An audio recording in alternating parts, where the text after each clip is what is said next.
Pope कुइद्रीब अंगाम हुंदोलमदे ngarang kumbi police station ki manung chanba kumbi uyung makhong dam da popo kuidriba angang nupa masagi asibak sang maliramle anga du kumbi police na rims ki mok thamkre loina masigi matanda kumbi police na su moto case mara khotuna thijinbe ki thabak sata bokre ari Jharkhand security force singa Kapnabada lupa lakh taraga manga gi sen gi mana puri pamoi sireri Jharkhand gi Gumla district thokiba security force singa nomai Kapnaba gi thawdo amada lupa lakh taraga manga gi sen gi mana puri pamawis ama sikre haina police na phungdokri laikhidraba mawis adu gi maming Martin Keraketa kawi lo nothing but thamkraba People's Liberation Front of India PLFI gi area commander ni haina suma koina phungdokli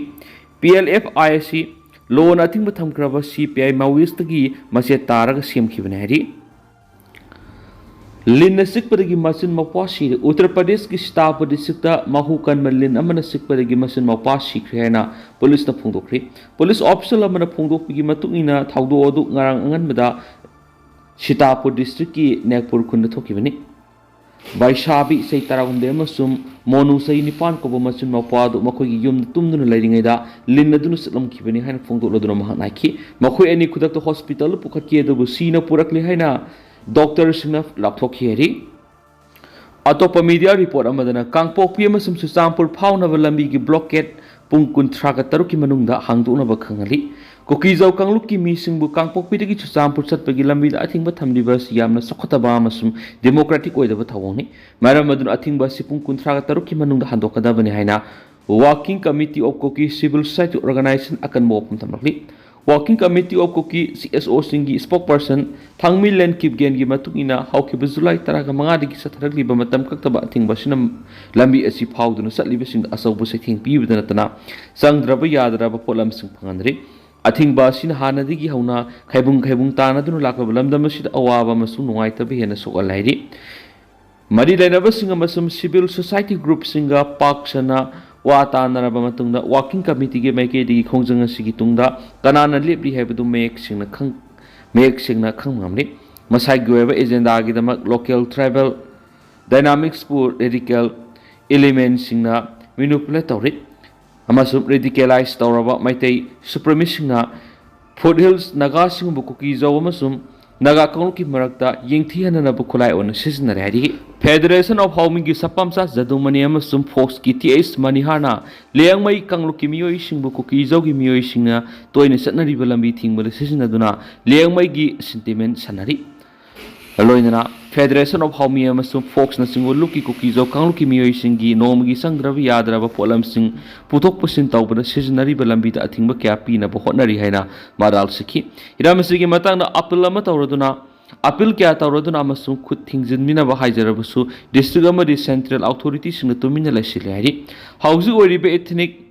discrimination da target taw thabak singa sida tangai phadana pungkun thraga taruki manungda lambi thingbi khogjang si handoknaba wafam si thambani haina thangmi len kipgen na phongtuki karigumba blockade si pungkun thraga taruki manungda handoktaba tarabadi Asian highway national highway to the August nipan gi ayuk pung tare tagi essential supply singi total blockade satharagani iramasida yanaba ma laktrabadi total blockade si matam kaktana satharagani haina working committee on Kuki CSO na phongdorakli masigi matungna pamdaba thawdok thulakpa taragadi yadumani Manipur amasum state amadi central level gi mari lenaba authorities singna daita pugadabane hari amaromdana Kuki students singna Manipur gi governor da hangladuna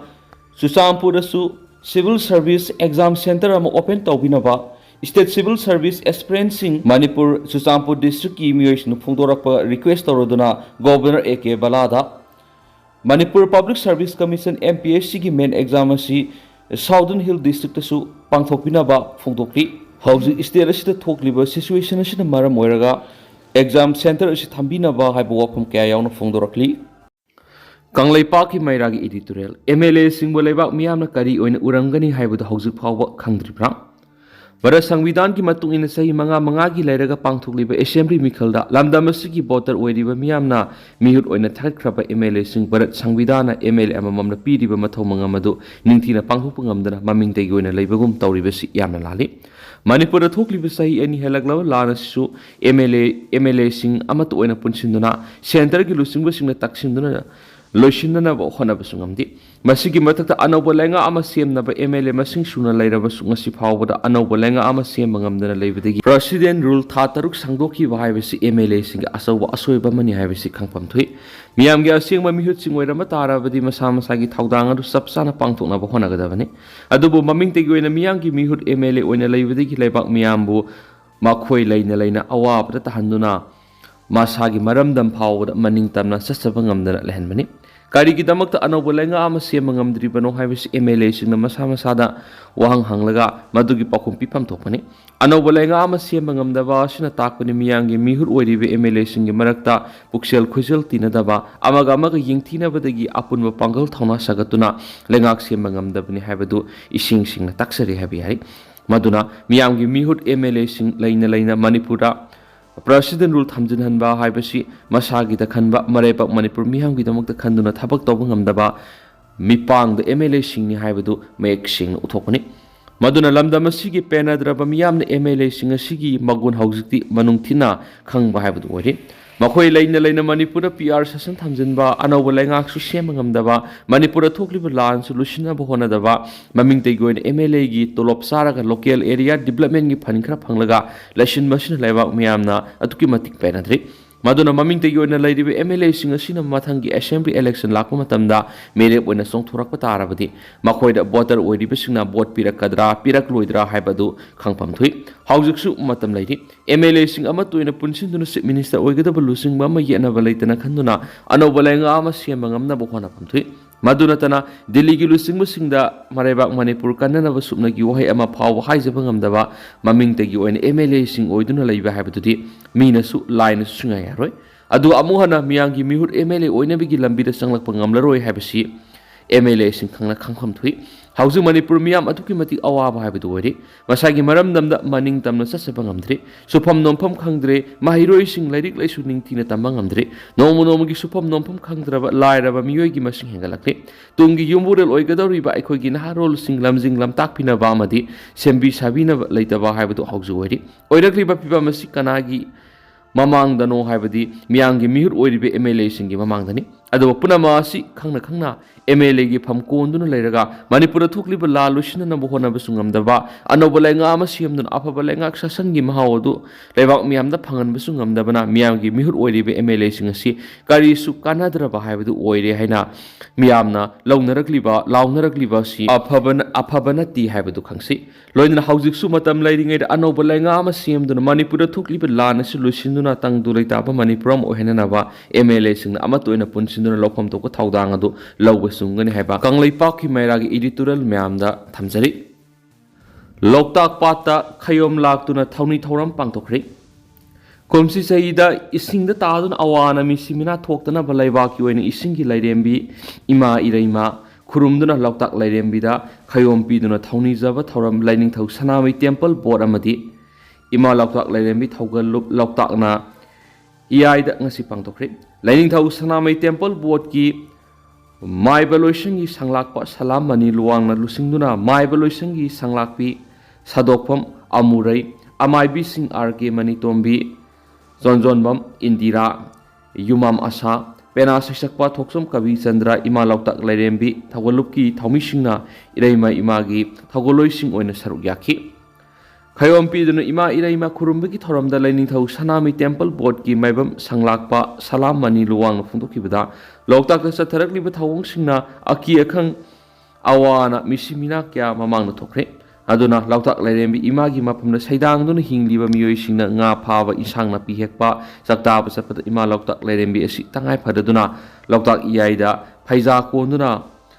mamaibu mayana siktuna lairiba ibudo pakhangbada PG phina thenglubadagi khudakta awana thengnaba punsi mangwa kya si thoktana balaining thau sanamai temple bona imaloktak lairemi thawgal lupka pulaga board asigi amaibi pena sisakpa yauna khurumbigi thaba si pangthokpane haki iraisa ngami singna loktak pat nga phananaba luthumba lang thakpa il singmada kariguma matamda sareng angang ba thengnarabadi khudakta thadokpi ko natrabadi khudakta thawai ga haksanga khainagani aduga tha khudingi noma panba mapal ni panba kunga mapani panba numita yariba makai kumdana yadaduna kumlagadi loktak imagi isingda Laibak katlaga ima khurumlaga kumbiyu haiki. Malem gi laibak singna ngasi Hiroshima de thorom pangthokre nuclear leitaba malem amu henanabu honabada Japan lepli Segeru Ishaf Marfu suba Hiroshima de gi thoramasi ngasi Japan gi Hiroshima Peace Park ta miyoi lising yang ga mangarom na sarug yadon thoramasi pangthokre loinana laikhidraba singi maphamda ikai kumna putki thoramadu ga mari rena Japan gi Prime Minister Segeru Ishap na phungdokkhibada ngasi gi malemasi nuclear leitaba malem amu henanabu honabada Japan lepli atom bomb aduna sogalaba miyoi lak amarom ngasi Japan hingduna lairi hane su phungdokhi Ningsing mayabad in kumzali singa magasama pangani fuga mangagi August mapan su Amerika na Japan ki Nagasaki da amuhan atom bomb thadakibani amaromda marfu suba Hiroshima degi thoramasi dana manjuri physics GP Women's College na sinduna college asigi library building da leiba exam hall da ngasi English singa magasama pangani fuga manga August tarukta Amerika na Japan ki Hiroshima sahar atom bomb thadaduna mangta ankiwa numitpu ningsing boy dun Hiroshima degi thoram pangtokre Tharamadura College asigi Principal Professor N. Rajan Singha, Department of Physics ki Head of Department Dr. M. Vidyasagar Singha, DMU ki Program Coordinator NSS Amati, Department of Chemistry ki Head of Department ke Sanaton Sharma Amati, IQAC Coordinator Professor M.D. Baharuddin Sana President Member Singwena Sarugyaki. Tharomgi Sarugam Oina Mahirui Sing Sarugyaduna quiz amadi poster competition pangtuki. Hiroshima Degi Matana Department of Physics GP Women's College ki Head of Department Dr. M. Vidyasagarna slideshow present Duna Marik Sumna Wangang Duna Mahirui Sing Khan Kiari. Numit tare ni Manipur yaw na North East State sing da akan mamong na nung sugani. India Meteorological Department ki report matung ina Manipur yaw na North East ki state sing haibadi Manipur, Arunachal Pradesh, Tripura, Meghalaya, Assam, Nagaland, Mizoram hairiba state sing asida lakadoriba numit tare ni asida akan mamong na nung sugani hari. Report asigi matung ina Himachal Pradesh, Uttar Pradesh, Jharkhand su numit humni akan mamong na nung sugani. Tamil Nadu amadi Kerala dan numit mangani akak araw galunyan akan mamong na nung sugani hari. Weather Agency report ki matung ina Khathangba Peninsula lamda su numit nini akan manong lay nung sikalunyan na nung sugani hari. Tentana sun mayam na thamjage duga hausa ko ina di mayam pau si matang sa lusinjarage mas makataba no ba update mayam puna ngai minasena channel siki makeli ge mayang phamda makata na thamjari makataba no ba update mayam puna ngai minase